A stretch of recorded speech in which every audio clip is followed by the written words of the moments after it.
Welcome to the Cohn Zone. That's Lowell Cohn. I'm Grant Cohn. It's September 5th, 2023, and Nick Bosa still isn't in the 49ers building, although yesterday was the media's first day in the locker room, and we got a little bit of a sense of what the mood of the team is. Sans Nicholas Bosa. We're going to talk about only Nicholas today. Only Nicholas John Bosa. We're going to start there, going to end there. Dad, how you doing? You look phenomenal. Hey, Iggy, was his locker there? Did he have his stuff in his locker? It said Bosa. He had mail there. It looked like he hadn't been there in a very long time. He had mail. It was like an abandoned house. An abandoned house, but, they kept it. It seems like the housekeepers have been coming by, keeping it clean. It's like they're ready for him. They're not kicking him out, but he's not there. Did he have a uniform hanging? Yes. Did he have shoes? I didn't see the shoes. You're not supposed to really look in there, but I couldn't help but notice that there was a lot of boxes and packages and uniforms. Like he was like they were expecting he was going to be there any minute. Okay. Oh, Nick didn't come. Nicholas. Okay, so I was in there. Yeah. Let me tell you. Let me set you the scene from yesterday. You know how it is. Like they have interviews around people's lockers, like 4 or 5 a day from the team leaders. All the questions are about Nick Bosa. So, are you nervous, or how do you feel that Nick's? Do you think the game plan is going to be a little different if Nick's not here? And some of the players are really patient and professional, and they kind of take a deep breath and they try their best to say that's really not my issue. It's not I just do my job. Other people like Deebo Samuel will just kind of sneer and say, "I'm not touching that," which is what he did yesterday. But it's the question that's looming over everything, and everyone's looking around like, is this going to get resolved before week one? The funniest thing was Drake Jackson's 22. He's the other D end on the team. And he was walking through the locker room and he started singing. He said, "Bosa, come back. You can blame it all on me." And all the players were laughing what the hell is going on? Dad, how do you think the players feel about this debacle? Okay, I have very definite opinions, Iggy. I want to say first, again, I don't take a side on this. What I look at this fight between Bosa and the team, it's a celebration of greed. Thank you. It's well a put. Celebration of greed. Yes. I never was in a position like that, so I don't take a side, but I find it freaking fascinating. Yes. So I'm going to give a little lesson to fans right now. Mm-hmm. Every team portrays itself as a happy family. The San Francisco Giants, the Warriors, and the Niners. Okay, happy family. In reality, players hate management. I want to say that again. In reality, players hate management. And I want to tell you why. Players generally feel they're underpaid. Well, who underpays them? Management. Players get traded or get released or waived. Who does it? Management. So they perceive management as the enemy. And that would include Jed York, John Lynch, and almost certainly the coach. The coach may act as if he's not friends with these people. He wants to keep his job. He's not going to keep someone beyond his tenure to make him happy. Bill Walsh didn't. Bill Walsh already would have gotten rid of Kittle, and Kittle is a great player. But he could see the decline, and he would say, get rid of him a year early rather than a year late. So what I think the players are feeling. Oh, Seifert 2. He got rid of Joe Montana. Ronnie Lott, Roger Craig did it. Yeah. Yeah. I mean, and I want to say something. George Seifert's a very nice man, and he's an ethical man. Mm-hmm. But it's what you do. So I'm going to because you're in. It's what's in the best interest of the team. You're the head coach. Absolutely. Okay. So players hate management. In this case, I would say almost 100%, they're thinking, we hope Nick gets his. We hope he gets his. Iggy, don't you think so? I would have to say I practically know so, because from their perspective, Nick did everything right. He didn't ask or trade. He didn't complain. He was the defensive player of the year. He's had 30 sacks the last 2 years. He was the defensive player. He has the best resume. He's the best player on the team. If the front office won't take care of Nick Bosa, then no one's safe.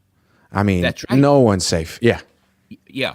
So they're on his side. Now, a longtime viewer, Nandela Kila, asked about Bosa. Does it mean he's not a team player?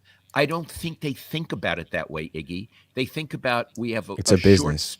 It's a business. We have Yeah. a short tenure in the league. We got to get what we can get. I'm going to say something else.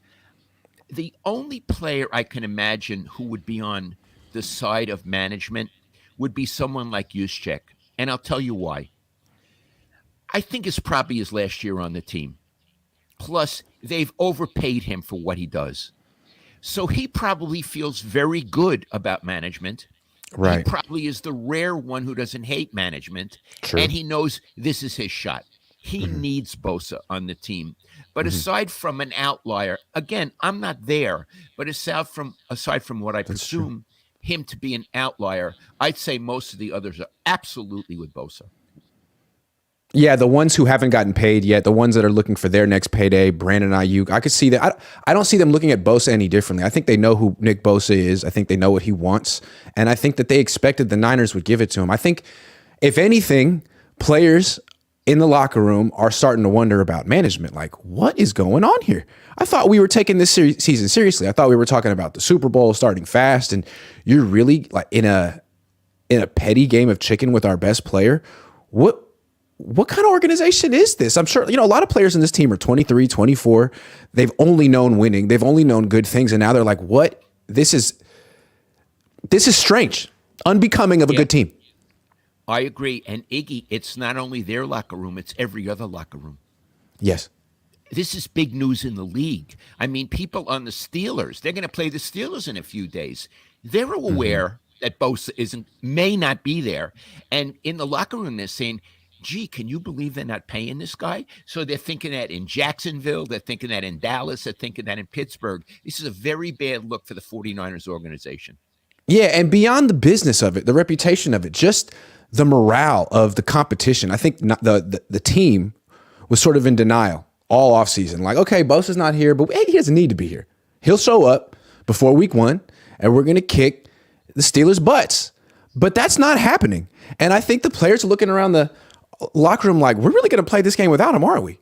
I don't know if we're like emotionally or mentally prepared for that outcome, but that's what's going to happen. I think that's sort of what was happening in the locker room yesterday. Like, hey guys, it's us. We're going to have to do this without Nick. And it almost feels like Nick is betting against us. Like this is his final ploy to get what he wants. Like, hey, they're going to lose without me. I'm the best player in this team. They can't beat the Steelers without me. Like that's a crazy place for this team to be right now. Iggy, do you think he will play in the Steelers game? No. Tell me why. I don't. I mean, it'd be one thing if he was in Santa Clara, if he'd been out here the whole time and was like not practicing, but here. He's in Florida, I think. So he would have to fly across the country, sign a contract, fly back to Pittsburgh. So that's 2 cross-country flights in less than a week. I don't think it's going to happen. And then he's going to play football? He'd get hurt. Hold on. Yeah. He could fly to Pittsburgh. They could sign papers if he's in Florida, it's not a long flight to Pittsburgh. That's true. That's true. But here's the thing. Even if they do that, I feel like he could only play 20, 25, 30 snaps in the game. Otherwise, it's dangerous. Maybe that's enough. Enough. It's interesting. I'm tempted to bet you, but to tell you the truth, I don't think he's going to play either. I don't. I think it's his ace in the hole. I think it's his ace in the hole too. And I think if he misses this game, the Niners have a whole lot more to lose than he does. And I think he knows. I think anyone can figure that out. Yeah. So I don't think he's going to play. Iggy, I have another question for you. You and I both predict the Niners will beat the Steelers. But when I predicted that, I thought Bosa would be on the team. Yeah. So let's be blunt. Yeah. You and I both think a healthy Brock Purdy and with Bosa, the Steelers would be tough at home, but the Niners would win. If they don't have Bosa, do the Niners win? I'm going back and forth on this one. I could see the Niners winning without Bosa. I could see it. But after being in that locker room yesterday, it felt like a really shell-shocked locker room. It didn't feel like a very confident locker room. It felt like I can't believe we're actually answering these questions today. Yeah. So I'm kind of leaning like if Bosa's not there, I could see this is a team that starts slow anyway. This is a team that seems a little shocked. I could see them losing this game and then having to call up Nick Bosa on Monday and saying, "We're sorry. Yeah. We're so sorry. What did you want? Okay, here you go. Please come back right now." Iggy, I agree with you. And I want to say, again, I don't know that much about Pittsburgh. I know they have an up and coming quarterback. Up and coming. People like him. And He's a lot like Purdy. He's pretty good. Yeah, and I know they have a stout defense. They use that word stout in the NFL. They do. Not as good as the Niners, but very good. They got that Watt guy. Yeah, they have 2 edge rushers as opposed to the Niners, who might have none in this game. Yeah. So you know what? I'm going to take a chance. If they have Bosa, they beat the Steelers. Without him, they lose. That's how I feel, Iggy. Yeah. Does that seem outlandish to you? Now, I mean, there is the fact that the Niners offense was scoring like 35 points per game with Purdy last year, and maybe they don't need Nick Bosa. Maybe they don't need a great defense, and maybe they can just go into Pittsburgh and put up a lot of points, but I don't know. I mean, their offensive line isn't that good. Purdy hasn't played in a while.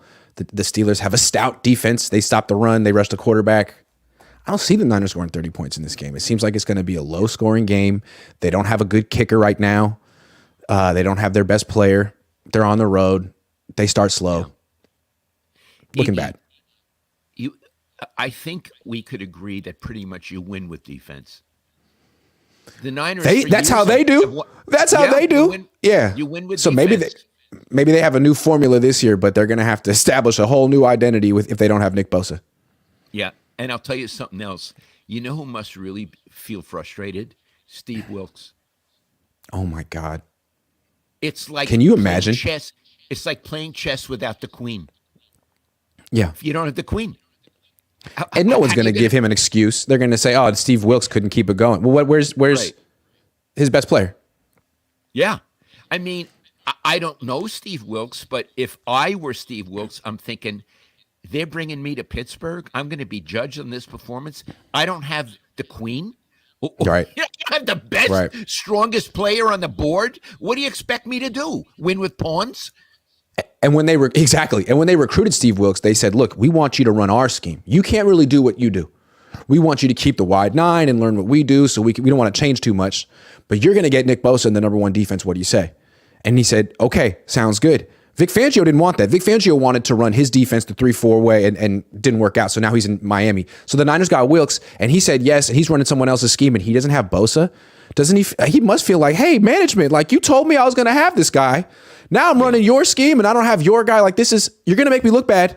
I'm going to be the scapegoat here. It's not my fault. Yeah, and again, I don't know Wilkes, but that's how football coaches think. They wouldn't say it in a press conference. It's, next man up, and he'll say all that crap. But privately, when he's in his house, he's thinking, holy cow, this is really hard. This is not what I signed up for. No, I wish they would have worked this out. And you know what? Let him pay. I bet he's thinking, pay the guy. Please pay the guy. Yeah, please pay the guy as soon as possible. All right. Yeah. So something happened in this negotiation that didn't go so well. We don't know. They haven't gone to the press about it. They've both been very quiet. But we knowing how the Niners do business, Parag, they can play some hardball sometimes. And Nick Bosa is one of these types of A1 top tier athletes that maybe doesn't respond too well to that kind of talk. Can you explain how you have to sort of handle the best athletes in the world, the Jerry Rices, the Jose Cansecos, the Nick Bosas? This is I've told Iggy this since he was a little boy. This is very interesting. I knew Jim Lefevre very well. He was a coach with the San Francisco Giants and the Oakland A's. And, he played for the Dodgers, second baseman, was a rookie of the year. He was a considerable person and somebody I really care for. So I was in the Oakland A's locker room, clubhouse, I should say, after a midweek game. And I was chatting with Lefevre. And at one point, Canseco, who was at that time having a monster year, walked by.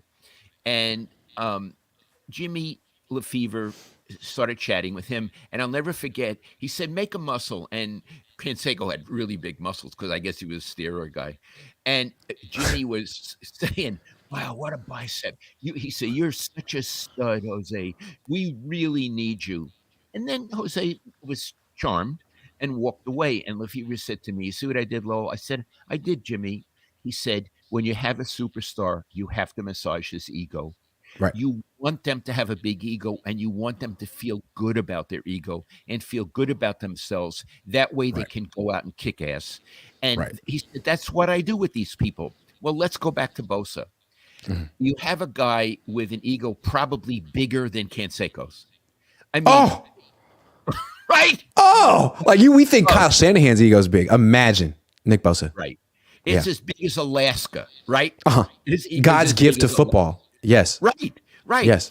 And for him, he thinks, I believe, that in order for me to be the best possible Nick Bosa and bring us to a Super Bowl, they need to make me feel more special than any defensive player who has ever played in the NFL. And they could show that by giving me everything I ask for. And Jimmy Lefevre would give it to him because he knows he needs it. His ego needs it to be great. Yeah, from Bosa's perspective, who the hell are the 49ers? He's Nick Bosa. Yep. It's a privilege that he gets to play, that they get him on his team, and he could go to any team and make them special. That's what he thinks. And I feel like that he's that kind of guy. He's a defensive player of the year. You want that kind of ego on your team. Exactly. Why would you try to tear it down in the negotiations if you did? Because remember, we talked a couple weeks ago and you said stuff like you could talk to him about his injuries and this and that.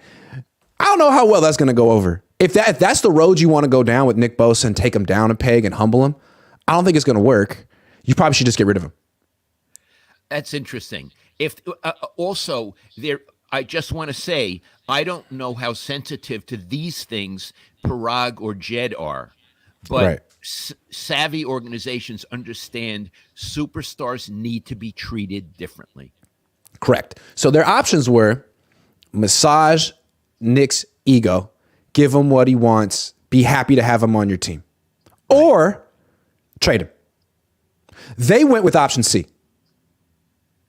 Try to negotiate. And they dragged it out, and they thought, well, maybe if we take this to the end of the offseason and the prospect of him missing game checks comes up, he'll cave. Nope, didn't work that way. This isn't Debo. This isn't Fred Warner. This isn't a tight end or a middle line. This is the number one non-quarterback in football, according to everyone. You're not going to win this negotiation. You have two options. Give him what he wants or trade him, and you chose option C. Shame on you. Right. It makes them, especially I would say to the players on the team and fans, it makes the Niners look chintzy. Chintzy. It does. And unrealistic. Now, again, I am not taking sides. I'm trying to explain how players feel and how you treat a superstar. I'm not taking sides because it's all about greed, and I'm too old and too poor to care about greed. From the player's perspective, the chintzy word, it's like if they can make a case against Bosa and make Bosa come down from we're all screwed. Like none of us can make a case against this front office. So I do think they're sort of rooting for Bosa and scratching their head at the front office. Let's take some super chats real quick and see what the people think. The people. West Coast Jay says, only donate when Papa Cohn is on. Thank you, West Coast Jay. Thank you. Jay McCallan says, hot take, Niners will sabotage Brandon Ayuk for his contract.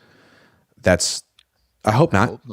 I hope not. Antonio says, I hope I am wrong, but I just feel the window is officially closed. Too many distractions. Poor O-line, tough games, tougher schedule. Lowell, the greatest of all time.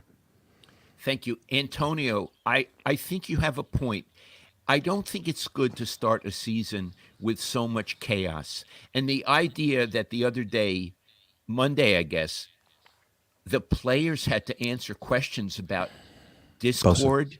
Discord. That's what it really amounts to. Management and players not getting along. They're not supposed to be thinking about that. They're supposed to be thinking about the Steelers. They're supposed to be thinking about how are we going to destroy this tough defense? And they're answering questions about this. That's not a good way to start. Yeah, I mean, this team has been right there the last 2 years. They've had slow starts. They're talking, if we just get a fast start, maybe we'll win the Super Bowl. If they have a slow start because of Bosa, because they couldn't get Bosa signed, and then they have the same thing where they finish fast and go to the playoffs and don't quite make it. It feels like someone's got to get fired. It wasn't injuries. It wasn't bad luck. It was self-inflicted stupidness. Self-inflicted stupidness. Nuclear energy. Stupidity. That's the word. Thought experiment. If we did trade Bosa, what quarterback could we get in return? Oh, it's a little late to make. It's a little late to make that trade now. No one's trading their quarterback 2 days before the season. D Pacheco 82 says, "Good job, guys. Trade him if he doesn't play week 1." We'll talk. We'll talk about that. Mr. Cohn just finished Gloves Off. Great stories. Says Miwook Sniper. Oh, you made my day. Thank you so much. Thank you. Nice. All right, we're gonna get back to our show in a second, but we had one word from our sponsor this week. Let's do it. Pristine Auction for sponsoring today's video. If you don't know about PristineAuction.com, they are the most trusted sports memorabilia and collectibles auction site. Auctions on PristineAuction.com start at just $1, and each day there are thousands of autographed items available. So you win signed authentic signatures at affordable prices. Affordable deals are happening all the time on PristineAuction.com, and they have just about every player you could want. So if you want old school or new school, they've got you. If you want Joe Montana or Patrick Willis, they've got you. If you want Deebo Samuel or George Kittle, they've got you. Every item on PristineAuction.com comes with a certificate of authenticity from the industry's most reputable authenticators. Upgrade your collection of signed memorabilia today and get $10 off your first item won when you use code IGGY. That's IGGY. Be sure to sign up now because there are deals ending every day. Links are in the description below. Be sure to check them out. Wow. Thanks. Reading's hard. Wow. When I do those, I always remember what your mom used to tell me when I went to kindergarten. She used to say, talk slow. Talk slow when you're presenting or anything like that. So thank you, Grandma. Anyway, thank you, Pristine Auction. Let's get back to the show. Dad. So we both think Bosa's going to miss week 1 and the Niners are probably going to lose because of it. How do you think this Bosa debacle will get resolved and who will blink? The Niners will blink.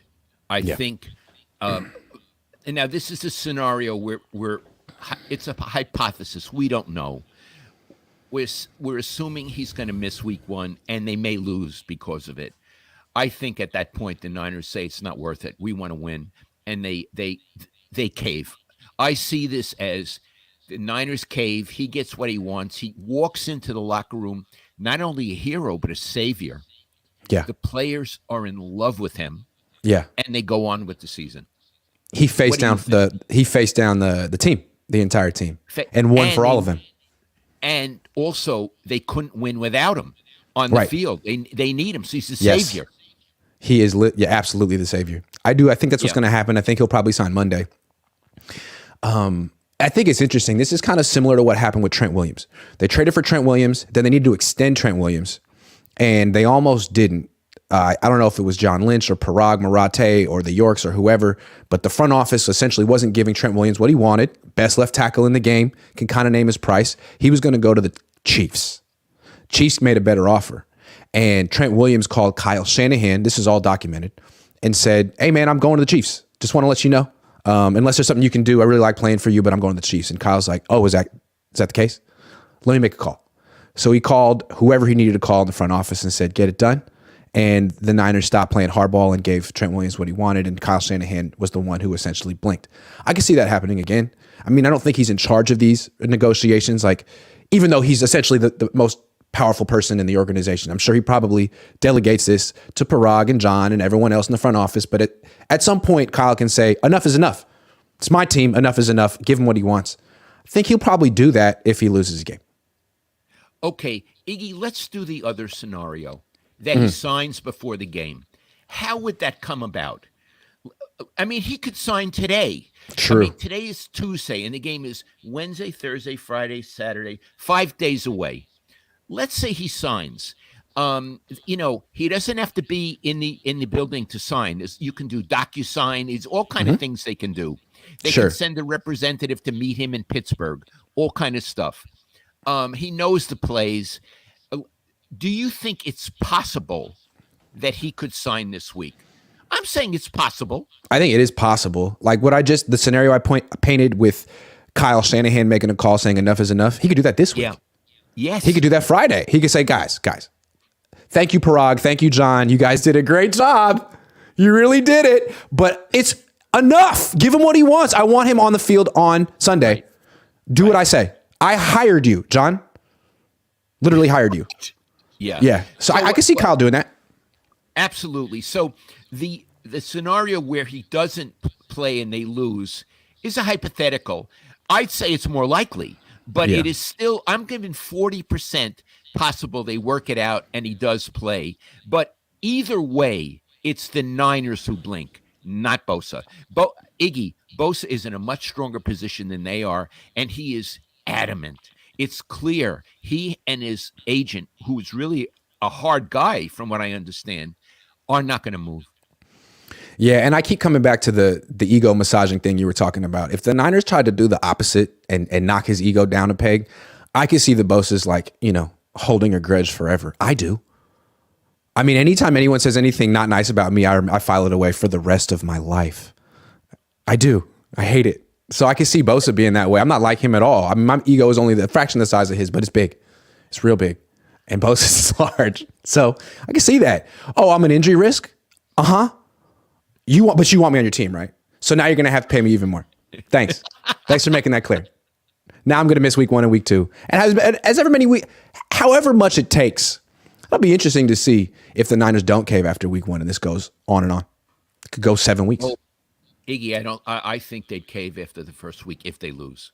If they win, no. If they win, sure. They could keep playing that game. That's true. I want to come back. Iggy, may we come back to Deebo Samuel?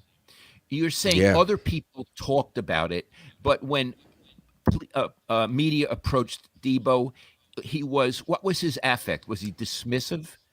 Oh, yeah. I mean, that's Deebo, though. He always, kind of runs from questions he doesn't like. So Kate Rooney, who's really nice, she works for Crown 4, and she just was the one person who asked the first Bosa. Everyone was getting Bosa questions. She just said, I forget exactly what it was, but how do you feel about Bosa not being here and whatever? And he looked at her and just went, I'm not touching that. That's what he said. It's like, thanks, Deebo. Appreciate it. Thank you. Well, let's just try to see it from his point of view. I'm trying to give him. I don't know him. In the past, I have not liked his behavior. I thought it was juvenile, and probably he didn't need to go like that. But it's fair to say I'm not touching that one because anything you say, you could piss someone off. You could get management angry at you or Bosa angry at you. True. And in a sense, he was saying no comment. Yes. Of course, he wasn't mature enough to say no comment. Right. So he did that, right? Right. Yeah. But what I want to say is, Iggy, no comment is a legitimate response. It is. I guess the thing that frustrates me about Deebo is that he could be so much bigger and more famous than he is. Watching how covering Richard Sherman was very instructive for me. That guy spoke his fame into existence. He told the whole world how great he was and everyone had to pay attention. And he knew how to work the media. He was so nice to us in the locker room. He got all of us on his side. He had all of us parroting his narrative. He was telling us what to say about himself and Jimmy Ward and Jaquiski Tartt. Man, that should be Deebo, man. You should be working us. You're smart. You're engaging. You're charming. But you're not. You should be working us the way Richard Sherman did because it only gets you more money. It's smart. More endorsements. I feel he's immature. Unnecessarily standoffish. But I think a lot of football players figured out. Richard Sherman figured out immediately. He's a very smart guy. But most football players figured out in their 30s. And I did ask Jimmy Ward, did you learn? Because he went from being a guy who never said anything and tried to say the right thing to being a guy who said really controversial things on the record with a smile. Jimmy Ward. And he said, I learned that from Richard Sherman. You really need to be your own biggest advocate in this league. Otherwise, no one else will be. He said he learned it from Sherman? Absolutely. He absolutely learned. Yeah. So interesting. Something to think about. Iggy, do your viewers know that you're going to do one show with Hufanga? I did. I said that yesterday. Hufanga's really cool. Yeah. He shook I went over to him in the locker room and I said, hey, I shook his hand. I said, hi, I'm Grant Cohn. And he goes, I know who you are. I love your show. I get it. It's really cool. Nice guy. And then, well, tell us. So what'd you say to him? So I said, okay, I got a proposition for you. What do you say you and I do a show every week, once a week for a half an hour on my channel? I'll get the show sponsored and you'll get paid. And he like blushed and he was like, oh man, like he said, you know, Troy really tells me I shouldn't be doing media. Troy Polamalu, it's his mentor. He just calls him Troy. Troy really says I shouldn't do stuff like this, but how about if we do a couple times? And I said, how about if let's just do one time? Can you commit to one time? He said, absolutely, man. We'll do one. Let's do it like, after a few games get underway. So we're in the season, but I just want you to know I really respect what you do, man. I get it. It was so nice. He's like 23, 24. So nice guy. Iggy, I love it. And you know what? It'll be an honor. And you two will do a wonderful show. Yeah, Talanoa is a really nice guy. He's cool. Is this the difference between him and Jimmy Ward? Was like Jimmy Ward when he finally came on my show, he was 30. He had reached that point where you talked about at the beginning of the show, like players don't like management, players don't trust management. He was there. He understood. Like he understood they needed him, but they were going to replace him. Like Talanoa is in the stage of his career where he was just all pro. He thinks they're going to take care of him. He thinks as long as he just keeps smiling and saying the right thing, they're going to give him everything. And they may. But he's so young and innocent right now, you know? But he's also a very, very nice guy who says he likes me. So I'm excited. I like you. But, thank you. But Iggy, you would say when Jimmy Ward finally came on, he was a little jaded with the 49ers, right? And did not like management very much. Wouldn't we agree on that? I would have to say so. He understood the league, the team, the business exactly for what it was. And I really appreciated him for that. It's rare to find those guys on a team. They're all older. And also, it's rare to find one with the courage to say it publicly. Yeah. I mean, remember, he got benched last year, and he talked about that too on his own Instagram Live. He was like, they were just going to bench me. I had to go into Kyle's office and said, I want my position back. And he's like, sorry, you can be nickel and or you can play special teams and not play at all. And Jimmy said, okay, fine, I'll do that. I'll play special teams, knowing that Kyle would never put his contract on the bench. So, okay, yeah, let's do that. Jimmy's so cool. Sure. Oh, you think I'm going to melt because you said that? Yeah, bench me. Go ahead, put $9 million on the bench. Explain that to Jed York. I love Jimmy Ward. So he faced him down. Yeah. Oh, you want? Yeah. He's like, I love special teams. I'll be your best special teams player. Let's do it. And Kyle's like, okay, all right, nah. But Jimmy's cool. Oh, but Kyle was trying to like have it my way or no way. My way or no way, and intimidate. Yeah. He was trying to intimidate him. Yeah. Oh, you don't want to play? You only want safety. You won't play nickel. How about nothing? How about you just play special teams? Great, love it, Kyle. Let's do that. Let's do that. You tell the media why you're doing that. You tell the front office why you're doing that. I'm sure you'll sound really smart. I love Jimmy Ward, and now he's gone. Yeah, and believe me, Kyle filed that away. Of course. Yeah, I don't think Jimmy was going to get that extension after that. Well, now D'Amico got a really good player, and the Niners have Isaiah Oliver, whoever that is. All right, let's move on. Okay. Dad, if this Bosa debacle drags on, he misses any games, who will the fans and the media blame? The team or the player? And remember, when it was Debo, it was pretty much Debo who got the blame. Everyone felt he was being immature and unreasonable. This is different. Okay, let's start with the players because that's the most important. If they don't get it done and they lose a game or some games, the players will blame management, with the exception of somebody in Juszczyk's position. But again, Juszczyk may blame him too. But the players will be on Bosa's side because he's one of them and they hate management. It's just how it works. Fans, I think some of them may feel he's not a team player and be angry at him. I think a majority will feel that the team is being cheap and this is your window and you should pay for him. I don't think it'd be overwhelming one way or another, but I think a majority would side with Bosa and not with the team. Some would side with the team. Who else are you asking? You said fans, media. I mean, just the overall perception. Media. Let's say, I think media would go with the player. I think so too. I think media would go with the player. Because I feel like Bosa hasn't done anything out of the ordinary. I mean, he's asking for a lot, but he hasn't been unprofessional. He hasn't talked. No, right. I would say one thing, and I want to praise both Bosa and the Niners. They've really kept their mouths shut. They've done this privately, i.e., professionally. There hasn't been recrimination, nothing like that. They haven't alienated him with their words and Publicly. vice versa. Right. Very good point. Who knows what they say behind the scenes? But yeah. I think media, and look, I read the media. They seem to be favoring the player. Well, I mean, I think the Niners put themselves in a bad situation when they said, oh, we budgeted for this. They literally said that. John Lynch said that on the record. We budgeted for this. So you created an expectation this was going to get taken care of. And if it's not, fans are going to look at you as saying, why'd you even say that? You look incompetent or that you're not being truthful, while Bosa looks just like a really good player who's keeping his mouth shut and asking for what he's worth. So, yeah, I think this is really dangerous for the 49ers. They're starting to look dysfunctional. It's the best dysfunctional team I've seen. Do you think, is that a word you would use to describe this team, this front office, dysfunctional? It's giving the appearance of being dysfunctional. And let's broaden the scope a little bit. They've had two crises in the offseason. The whole thing with Trey Lance looked very bad for the organization. Very bad.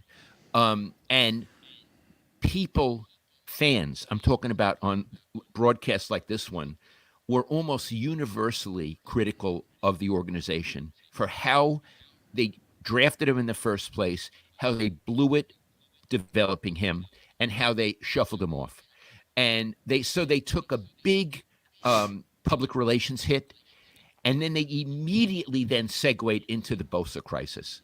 Mm-hmm. And again, they're looking very bad. They can't get their best player. So do I think it's dysfunctional? They seem to be making bad decisions, and they look almost like amateurs. Mm-hmm. And I'm saying this is to the rest of the league. I mean, I imagine they're sitting in other teams, in Cleveland and thinking, what's going on with the 49ers? You know what I mean? In the Rams are saying, what's going on with this team? They can't get their business done. They can't get their business. Iggy, that's very bad. It's bad. I mean, look, they've gotten very fortunate with some of these late picks that have kept this team together and competitive, like Brock Purdy. And the trade for Christian McCaffrey was great. And they have some really good players. But throwing the 3 first-round picks away with Trey Lance and never really giving him a look, no one does that. And then the 1 first-round pick this regime has gotten right, Nick Bosa. You can't extend his They haven't extended one of their first-round picks contracts since they've been here. Not one of them. It just feels like there's something about the way they do business that's a little off, and maybe they've gotten bailed out from these great 7th-round picks or these great trades and stuff, but all of a sudden this stuff is catching up. And I think what's interesting is the 2 debacles, Trey and Bosa back-to-back. The first one felt like Kyle's debacle. Like he was the one that wanted to bring in a new quarterback, that John liked Jimmy a lot. And when it all fell apart, Kyle went out there and was really quiet and somber. And it's like, I let him down and I feel responsible. While John was out there like, I take full responsibility. It's a terrible thing, but it's a good thing for Trey. And we're moving on. Now with Bosa, John's been the one like, this is really uncomfortable. I would have liked him in 3 weeks before the season starts. We really are proud that we don't do this with players. While Kyle's been the one real cavalier like, oh, I expected this. Yeah, I saw this coming a mile away. It's like, what is going on in this front office? What, you expected it, but you don't like this. But you're contrite about Trey Lance, but you're kind of like, what? It seems like they're not on the same page, or I don't know. I agree. And also, let's come back to Kyle. Kyle said, I expected this. Does that mean he expected he wouldn't be signed 5 days, extended 5 days before the season, and he's comfortable with that? And maybe it could be 4 days or 3 days or no days. You know what I mean? He expected this. So if he expected that they would screw it up, does that make screwing it up right? That's what he's saying. He's essentially saying, look, I know my general manager. I know Parag. I know this owners. They're going to screw this up. I'm going to have to make a phone call Friday night, 2 days before the season and say, get it done. That's what's going to have to happen. Maybe that's what he was saying. I know they're going to mess this up. They almost messed it up with Trent Williams, and I had to save the day. Me. Mighty Mouse will save the Mighty day. Mouse had to save. Here I am to save the day. That's Kyle. Right. Maybe that's him. Yeah. Oh yeah, I knew they were gonna mess this up. I knew Bosa was gonna get upset. I knew I was gonna have to save. I'm just not gonna do it. I'll do it at the very. I don't feel like doing it yet. I'll do it later. Maybe that's Kyle. So Iggy, it feels to us like it isn't a professional grade front office management. No. It may be. Now listen, didn't one of them once say that in the old days it was like a lemonade stand? Yeah. Who said that? Parag. Okay, so let's get this straight. When they won 5 Super Bowls and were the class of American sports, along with say the Yankees, or the Dodgers, that was a lemonade stand. Now these guys have a full service restaurant. It's Chez Panisse. They're Chez Panisse, and they can't get the food to the table. Right. Absolutely. But they're still charging $60 a plate because it used to be because of the name. Yeah. Yeah. Absolutely. But they can't get the food to the table. The waiters don't wash their hands. You know what I mean? That's what it feels like. I prefer the lemonade stand. Yeah. It's good lemonade. It just feels like they've been winning so much that no one looks at this stuff. But as soon as the winning stops, all of this will come to the forefront. It's at the forefront right now, and they haven't lost a game yet. It seems like, great, you've won a lot of games, but this doesn't necessarily seem sustainable because you're lighting first-round picks on fire and alienating your best player, and you have no kicker. And it seems like this might all catch up to you now. And if so, we're going to be looking at your front office. Yeah. Yeah. You guys don't agree on things. You don't have a coherent plan. You go back and forth between what you want. Other than that, good team. Good roster. Now, I have somebody wrote in this morning, said that you're toxic on my Twitter and you only look at the negative. Are we only looking at the negative? We could look at the positive. Let's look at the positive of Nick Bosa not being on the team right now. What's the positive? Right. Other players get opportunities. The game will be more competitive week 1. It'll be a better game. I love it. I love it. Yeah. They'll show Bosa they don't need him. Exactly. They'll actually save money on this because they'll win a bunch of games without Bosa and they'll say, ha in your face. And he'll come back and say, sorry, I'll play for free. That's what's going to happen. Okay, so that's the nice scenario. Chris says, 1, they're losing week 1 with or without him. 2, how dare you call him the best player on the team when they have the real deal in the next Steve Young? Oh, I want to say something. Could I say something about that? Yes. Briefly. I don't mean to put down Sam Darnold. He's the next Steve Young. Who called him that? Oh, Kyle. Kyle? Oh. He said, why can't he be the next Steve Young? Because he's Sam Darnold. Yeah, and why can't Kyle be the next Bill Walsh? Because he's Kyle. Jeez. Thank you. Yes. So when Brock Purdy gets hurt, and look, Iggy, they all get hurt. They all get hurt. Now Sam Darnold is going to come in. Give me a break. Super Bowl. I think they would have had a much better chance with Trey Lance than Darnold in real games. I do. Yeah, I think the whole world thought that. But Kyle is a Sam Darnold enthusiast, and it's just the strangest thing of all time. But maybe he's right, and everyone else is wrong. Because that's usually how it is, right? He's the one who's right about quarterbacks. Everyone else is wrong, but he's right about the quarterback spots, how it's played out in his life. You know, it's a funny thing with Kyle. I can't remember a quarterback that he developed. Now, I do pay attention. Could you name a quarterback he developed? Because he didn't develop Brock Purdy. That Purdy was standing around. He was like the ball boy.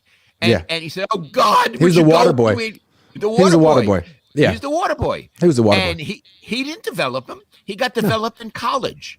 So I don't know who C.J. Beathard he developed. He did a great job with C.J. He did Trey. He developed Trey, Dad. That's why Trey has such a bright future in the league, because Kyle developed him. Yeah. That was the one. David E. says, I'd like to see Bosa be held to his contractual terms if he's not willing to accept a record-setting offer for D-end. Let's see the Niners win without him. Let's see it. They win some games without him. They're going to lose games without him. Quana says, why did the Niners get rid of Lance right when their window is closing and thus could give him the time he needed? Because they have a plan, and it all makes sense. Dazza says, at what point do these incompetent moves catch up with the Shanahan-Lynch regime. Trey Lance, Bosa, and then no kicker if they lose. It may be right now. It might be. We're looking at it, guys. Chris says, my money is Lynch is gone during the bye week. That seems a little hasty. Line up the interviews for the book, dude. There's a story begging to be told with this regime. Yeah, the book. Pimp Game Arnold Palmer says, love your guys' work. When the Yorks do decide to fire John and Kyle, can you call out Jed like your dad did 8 years ago and end this regime with one last Fernando to the Yorks? Jed, when are you going to fire yourself? That was great, Dad. He was so shaken by that. He was like, well, you can't fire the owner. It's like, well, that's true. Yeah, it's good. Good comeback. What do you want me to say? So what do you want me to say? You can't fire the say owner. Something. I said, say something. But I got to tell you, before that happened, Iggy and I always sat front and center, front row, because I wanted them to know they had to deal with Iggy and me. And I knew I was going to ask the question. So I asked for the microphone and I hit Iggy's knee and I said, watch this. Watch this. Watch this. And so you asked your question and he said, I don't know what you want to say to that. And there was a microphone and there was a person that would hold it and you like grabbed it and you're like, say something. It's so good. It should be on YouTube. I hope it is. Niner Matt says, you think Bosa waiting to see what Chris Jones gets? Maybe. I mean, I think Bosa's just waiting in general. I think waiting suits him. It suits his position. Isaac C says, shout out to my fellow listener, A-Cop. Pops is 100. Podden Diaz says, sup Grant, Papa Cohn, you are the GOAT. He is the GOAT. Thank you. Brooks says, someone tell Bosa I'm in Fort Lauderdale if he wants to head out to Guitar Center for a bit. LOL. Play a little Stairway to Heaven. Daza says, do teams have accountability, multi-billion-dollar entities, and the GM head coach seem to get away with decisions which would be fireable in the corporate world? Well, they can always say they went to the NFC Championship game the last 2 years, but they got to do it again. But Iggy, as I recall, they didn't win the NFC Championship game last year. No, but Jed York has lowered expectations. Yeah. They were on the road a lot, right? Yeah. It's okay. They're going to be all right, Dad. They're going to win the Super Bowl this year, don't you think? I mean, it's all shaping up that way. I got to tell you, on Sunday, I went to a very interesting, I would say phenomenal event. Art Spander, who used to be a very important columnist at the Examiner when there was an Examiner and competed with me, celebrated his 85th birthday, God love him. And he lives up in the Oakland Hills near me. Happy birthday, Art. Everybody came. Ira Miller came in and his wife Sharon came in from Chicago. I was there. Mark Purdy from the San Jose Merc. Dave Newhouse from the Oakland Tribune when they used to be an Oakland Tribune. Murph was there. Murph and Candace. Wow. That's so cool. Janie McCauley was there. Wow. Raymond Ritter, the PR guy that's so cool. For the Warriors was there. Iggy, Barry Tompkins and Joan Ryan were there. My heart was just so full. It was like a celebration of the golden age of sports journalism in the Bay Area, in Northern California. That's really cool. It was cool. So anyway, I'm not going to say who said it, but I was sitting, there was a table. They had it in their garden. It was beautiful. It was a big round table. And I was sitting with some very heavy duty people. And one of them leaned over to me and he said, hey, Lowell, I wasn't really paying much attention to this, but this Bosa thing is really serious. And this is a guy with even more years in the business than me. And he didn't say it like he was mourning. He said it like, this is not a joke anymore. This is really serious. And it was interesting to hear it in stereo. It was from someone else. Yeah, it's the kind of thing that could ruin a season and get someone fired. If not more than one person fired. Serious stuff. Let me tell a Spander story real quick. Some people may not know who Art Spander is. Some people who are younger. Like you said, legend, who was working out here forever. Toward the end of his career, he was covering the Super Bowl when Kyle Shanahan was the offensive coordinator for the Falcons. And he was doing a group interview at like one of the, you know how they sit around a table every day, those Super Bowl interviews. So Shanahan, the OC, was there. He was sitting down. Spander was there. He was there. Spander had a backpack. At the end of the interview, he grabbed his backpack, walked out.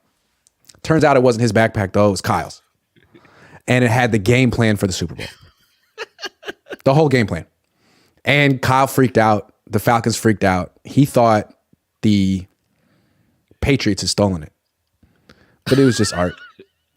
So Art somehow like went an hour later, looked to get his stuff and realized he had the game plan for the Super Bowl and called people. I don't know. Maybe they figured it out. Maybe they had his backpack and they called him and said, "Hey man, you're a security risk. You need to come back."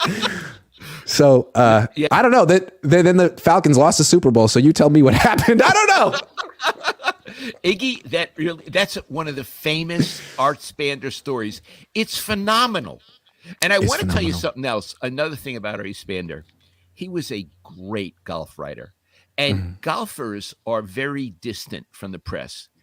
You know, you go and they say, you know, I used a 5-iron, I did this, but they're very, whenever Artie would walk into a press conference, Nicholas, Arnold Palmer, Tiger Woods, who was a sourpuss, would say, "Hi, Art, how are you?" And sometimes I'd be walking the course with Art, and he'd say, "Oh, that's Jack Nicklaus's wife," and she'd come, "Art, it's so good. When are you going to come to dinner?" And it's like, unbelievable.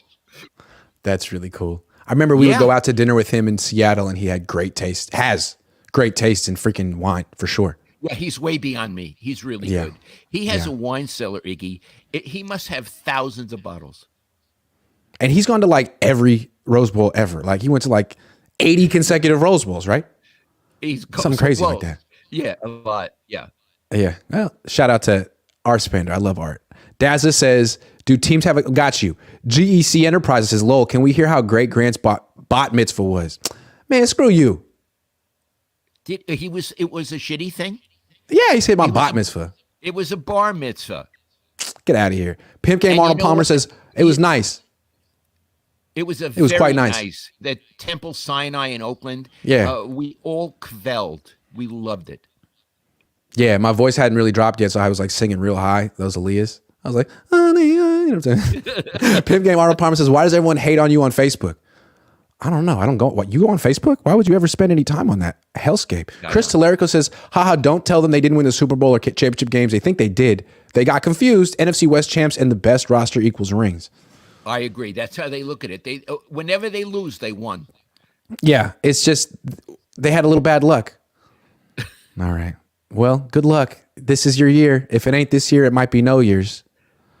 Anyway, are we done? This was a good show. I think we're done. I think we're done. I just want to give a plug for the Iglet, which is what his brother calls him. He said to me the other night, he says, "I'm going out to have a drink with the Iglet." The Iglet is going to be in Pittsburgh, covering the big game. And I got to say,